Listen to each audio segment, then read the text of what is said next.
د پښمنۍ په ټایم کې چې کله د سحر اذان شروع شي بس دا باز خلک زر زر یو ګلاس بوز کی خوراک مراک کوي. نو آیا د دې خلکو دا روزه کیږي او کنه کوم خلک چې اذان سره خوراک کوي؟ زموږ عزتمندو دا ویډیو ضرور وګورئ. دا انتهایی اهمه مسله ده او تقریبا 80% خلک په دې غلطۍ کې لګیا دي. غریبانان ټول ورځ لوګه تیره کی تند تیره کی او روزه قبول شوی نه وي. زموږ عزتمندو دا مسله ضرور وګورئ. زموږ عزتمندو پښمنۍ په ټایم کې خوراک بندول چې دی کنه د سحر داخلي دونه مخکې لازم دی. کچر یو انسان سحر داخلي دو نه پس خوراک وکړو کنه بس روزه بیا نه کیږي یا اوبوس کله بیا هم روزه نه کیږي. نو نن سبا چې اذانونه کیږي د سحر اذان چې کیږي دا سحر داخلي دونه رستو کیږي. زموږ عزتمندو څنګه چې سحر ټایم داخل شي کنه نو بیا مؤذنین اذان ناخلي. زموږ عزتمندو کچا مخکې اذان نوښت خو بیا خبره ده خو تقریبا صحیح ټایم باندې اذان ناغشته شي د سحر داخلي دون رستو.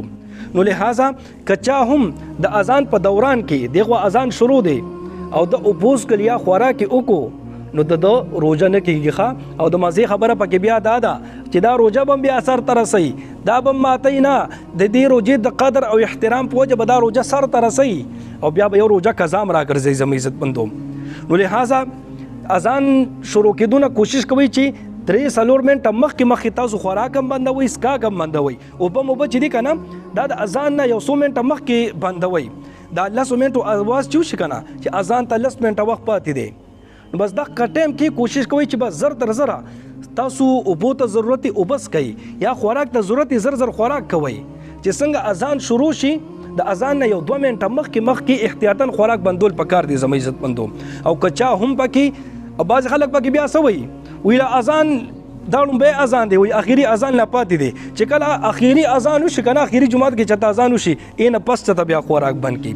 دا بالکل غلطه خبره ده. زموږ عزتمندو چې بس لومبي جمعات کې اذان تاسو وورېدو د اذان اواز تاسو وورېدو لومبنه الله اکبر تاسو وورېدو بس په دې ټایم کې تاسو لپاره خوراک کول بالکل جایز نه دی او بس کل بالکل جایز نه دی او کچره وبم اوس کله نو بس بیا لاله روزه دا بم بیا سر ترسوي او بیا یو روزه بیا قضا مرا ګرځوي. زموږ عزتمندو کوشش وکړئ چې خپل هم د دې خبرې نه ځان خبردار کړئ. ان شاء الله تاسو خو خبر شوي خو خپل کور والا ټول کور والا د دې خبرې نه خبردار کړئ. زموږ عزتمندو عموما زموږ زنانه په دې غلط فهمه کې ډېر زیات عام هوته دي. زموږ عزتمندو خپل زنانه په دې خبره باندې پوي کې خپل مشران په دې خبره باندې پوي کې کچري پوي کې نه تاسو سره گاون کې که څوک داسې مشران دي عموما دا باباګان په دې خبره باندې پوي نه وي. زموږ عزتمندو ټول عمر روزي نیولې وي 50 کال روزي نیولې وي او یو روزه هم قبول شوی نه وي. وجه سوي چې هغه سحر داخلي دو په وخت کې خوراک کوي اوبوس کوي نو چې روزه نیولې نه دا روزه به څه قبول شي. زموږ عزتمندو نو هغه ټول عمر ځان لا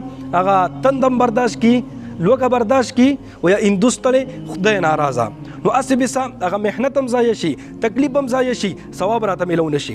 نو کوشش وکړئ چې خپل زنانه هم د دې خبرې نه خبردار کړي خپل مشران هم د دې خبرې نه خبردار کړي کشران هم د دې خبرې نه خبردار کړي او تاسو یاران دوستان او گاون کې چې سره سونه مشران چې هر سو دي دای په دې باندې خبردار کړي چې هغه آینده لپاره د دې غلطۍ نه خپل ځان محفوظ ساتي. ټیک شه کوشش وکړئ دا ویډیو د ثواب په نیت باندې ډېر شیر کړئ چې ټول مسلمانانو ته ورسیږي. زموږ عزتمندو تاسو د شیر کولو په وجه کله چا روزه بد شي نو تاسو ته ان شاء الله پوره اجر ملاويږي. الله رب العزت مو خوشاله باد ساته. دعاګانې کوي دعاګانې وکاو الله پاما.